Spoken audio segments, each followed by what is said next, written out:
All right, we'll get started. Episode 3 of the Podcast of Champions, where we invite you to come on, talk about whatever you want. We'd love to have you show up at Sakar and Nowhere with links below that you can become a member of those boards. Tell us what you're interested in talking about, and we'd love to have you be a member and join us on a live chat someday. So we're looking forward to that. Today, we're talking about a number of different things. Some more Spider-Man 3 news, a few things on that. Natalie Portman possibly revealing some details about Thor: Love and Thunder. And we're going to get into different things aside from the MCU. We talk about the MCU a lot, but we're going to talk about some Star Wars today. I was going to ask you guys, who's the biggest Star Wars fan here? It's probably not me. I wouldn't consider. I guess Max. I've probably watched the most, but I've got a cousin that absolutely has listened to every audiobook and read all the comics and done all sorts of stuff with it at this point. Wow, okay. I feel like I can't really vouch for it in any way compared to him. All right. I watched them. And yeah, I've been to an exhibition. I like Star Wars, but I'm a Trekkie more, so I will never consider myself a Star Wars fan. If you know what I mean? Yeah, we all know you're a Trekkie. All right. So for the record, I'm a fan of Star Wars. I'm just not an uber fan who will have the most knowledge. So we'll see how that goes. But now that you guys have all kind of spoken up, I'm Mark Stanton. We got the Grandmaster himself, Welliver's back this week. Shadow Biz joining us again from week 2 and introducing Maximura. Hello, sir. Oh, howdy. Very good. We're once again all over the world today: Australia, Northern Europe, and Florida. Doubling up on Florida here today. So. We'll check that out. We also might get into just our thoughts on film delays as well. I wanted to kind of talk about that. I know that's a situation kind of everybody's got different opinions on, so I was interested to see what you guys thought about that. But starting off with Spider-Man 3 news, Doctor Strange confirmed to be making an appearance. I just wanted to go kind of around the room here, see what you guys thought about that, see if it changes. I know we had a discussion last week about the possibility of the multiverse in Spider-Man 3. Does Doctor Strange being introduced play any part in that? And if you think it doesn't, what is he doing there? What do you think, Wellibers? I think there's a 95% chance now that we get the multiverse, but I'm keeping my hopes up that he's just there to help Peter erase him being outed as Peter Parker Spider-Man by JJJ in the after credits scene. Because as we discussed last week, I'm not a real big fan of the multiverse. So I hope that he will just be there to help Peter out and not be a mentor like Tony Stark was or anything, but just as a character that is there and doesn't have that much impact on the movie.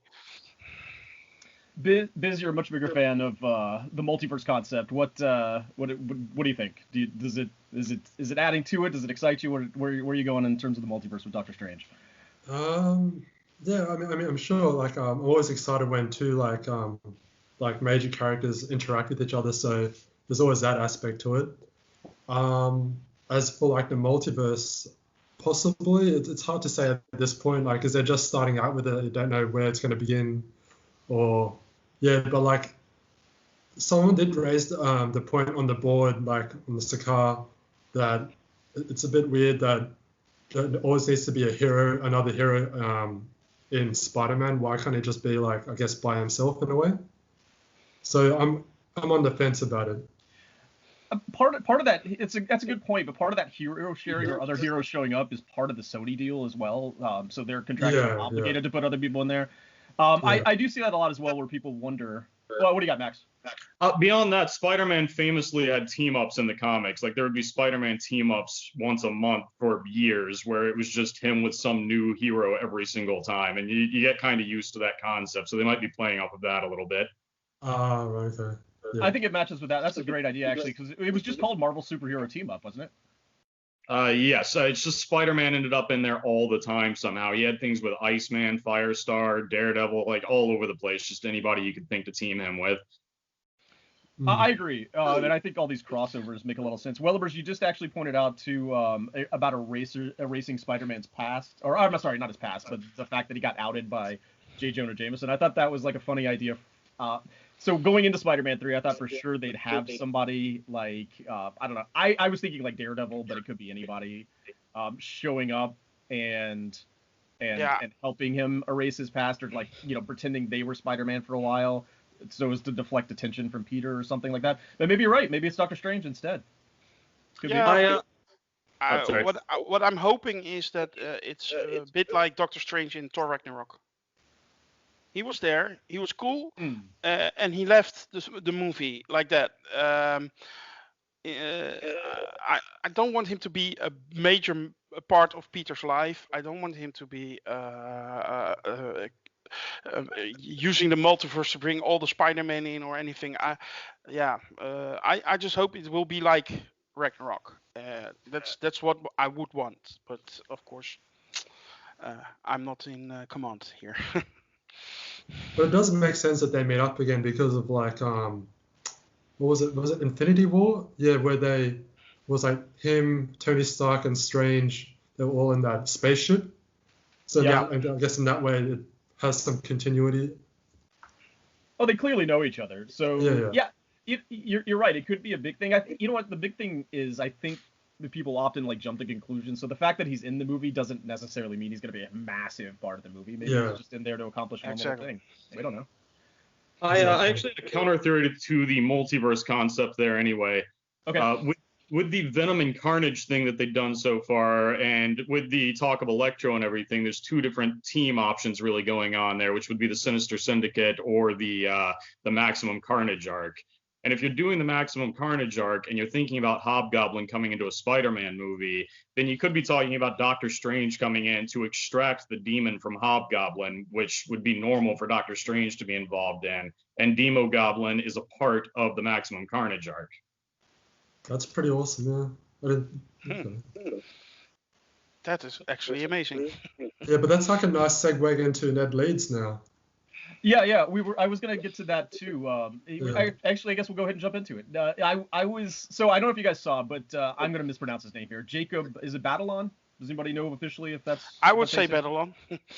Okay, we've taken a vote. Have we taken a vote? Jacob Batalon. I don't know if you guys saw this article about him losing a lot of weight. That's the Ned Leeds actor who's lost a ton of weight. Have you guys seen that? Yeah. Okay. He made me jealous. He's lost a significant amount of weight. I mean, I'm not in tip-top shape myself. I can stand to lose a little bit, but what he did is impressive. So two questions. One, do you think he just did it for purely personal, health reasons? Do you think he just got himself in shape, or do you think this has anything to do with the role? Or even if it doesn't, could this possibly lead to Ned Leeds becoming his Hobgoblin character that he does in the comics? What do you think? Well, he is kind of like a now famous actor because of Spider-Man. So I guess he just wants to be in shape now to get, I guess, more roles in the future and stuff like that. Like Jonah Hill, he slimmed down. So yeah. Chris Pratt. Exactly. Yeah. Chris Pratt. Yeah, it would be tough to be surrounded by that environment and not try to buff up a little bit. Like you're around that all the time. Why wouldn't you take advantage of what they have at your disposal? Yeah. Was it Kumail Nanjiani? He was in Eternals, who said that he had maximum support from Marvel Studios, with dietists, with personal trainers, to become as muscular as he is right now. Remember that picture he posted on Instagram about a year ago, where he was like muscular like Evans or Hemsworth or anything, and he created that with the help of Marvel Studios because he was in the Eternals movie. Could that have happened with Jacob Batalon as well? Max, you had a thought? Yes, Leeds is an interesting case for me, particularly coming off of the Mysterio option. Leeds was originally a guy manipulated by the real Hobgoblin to pretend to be the Hobgoblin in the comics. So in that case, you could talk about possibly him being a part of the Sinister Six and then trying to break free of that control and making the deal with the demon, setting up the Maximum Carnage thing further in, or the Demogoblin thing. It's really curious where they go with what would cause him to go evil if mind control option. Yeah, I actually looked into this because I don't know a ton about Hobgoblin or his history. I know there's like kind of a tendency to kind of compare him to like Green Goblin, for instance. But I saw that I just in looking it up, I didn't realize he'd been a part of several incarnations of the Sinister Six very early on, and it wasn't the Ned Leeds version of it. But I don't know that Marvel Studios tends to blend a lot of storylines. They could really easily go that way. I don't know. Maybe he gets possessed, like Max was talking about a minute ago, in some sort of way. It'd be kind of an interesting angle to have an enemy that's Peter's friend. I know they've done that with Harry Osborn in the past, but they haven't even come close to that so far with the MCU version. So I don't know. Maybe they could do that. What Maybe we should. I was going to ask this anyway. What's more likely then? They look like they've got a lot of pieces for Sinister Six set up. They've got maybe Hobgoblin out there. They've obviously got Vulture. Mysterio might be lurking about. We don't know. They've got Electro coming in. So they've got a lot of those pieces already. Scorpion. Yeah, right. Scorpion's in jail. So they've got a lot of pieces already there. How do you see that playing out? What's more likely? Are they? There's also Morbius as well, I think, possibly. Maybe if they wind up dovetailing that in. But what's more likely? Are they going for a Sinister Six angle or going for a Spider-Verse angle, or is that the same thing somehow? Probably both. Over the story time. Okay. Like MCU Peter Parker cannot handle the Sinister Six, goes to Doctor Strange, open up the multiverse, bring in the other Spider-Man to beat the Sinister Six. Something like that. Okay. That's not bad, yeah. So you get the other ones to handle that particular problem. That'd be interesting. Yeah, because that rumor has been floating around since a day or two that actually Tobey Maguire and Andrew Garfield have been signing up for Spider-Man 3, although the source is Andy Signori. He's not really trustworthy, but never know. I have a thought on that. If you shoot with hell, you're bound to hit something. Well, the MCU is likely to do, or even Sony might be likely to do something like a cameo where they just give some sort of like hey to it. Even the Ghostbusters film, they brought in the different Ghostbusters, just not as themselves. Somehow you guys just made me think that maybe the whole multiverse angle is both the problem and the solution. Maybe it opens up some reason that turns Ned into Hobgoblin and kind of brings Sinister Six together, but then it also provides additional Spider-Man or whatever, and like maybe it's like kind of all encompassing, and then it kind of goes away. I don't know. Yeah, but maybe. On that train of thought, like how would you explain the Avengers not helping out? I mean, or would they all help out? They said in Far From Home, are the Avengers even a thing anymore? Literally, I saw the movie last week. I remember that actually. Yeah. Are the Avengers even a thing anymore? Because with Tony and Cap out of the picture, who's leading that's them? a good point. Yeah, that's a good point. You know what? I also never really worry about that stuff too much anyway. I know there's always a question about why did this person not show up or why did that person not show up. I always assume they're just busy, man. I mean, they got a lot of stuff going on. That's true. We're not watching every second of their lives. I'm quite sure that Cap and Tony have been on tons of other missions, and we're just doing other stuff when Malekith came to Earth or whatever. So I never really, I just assume they're doing stuff. So that's it. I had one other thought that actually made me, because last week we were talking, I was kind of in the middle of Welliver's a little anxious about the multiverse. I know Biz is like pretty excited about it. I had a thought that made me kind of a little more relaxed to it, and that was that would I be more open to a multiverse, or to a Spider-Verse, I should say more specifically, if I didn't have Toby and Andrew in my head, like if I wasn't, those two series are coming in, and it was just kind of they were some random Spider-Men were coming in, not random, but you know what I mean?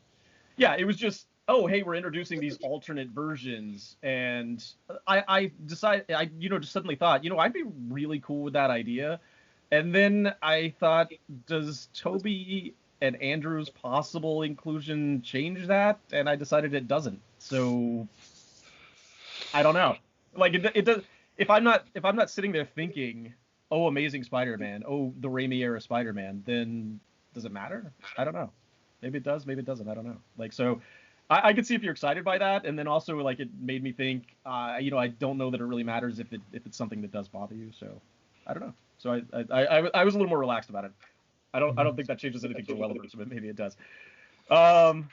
Any other thoughts on that, guys, or do you want to move on to some Thor talk? No. Thor? Yeah, sure. Let's Or it is. let's Thor it up.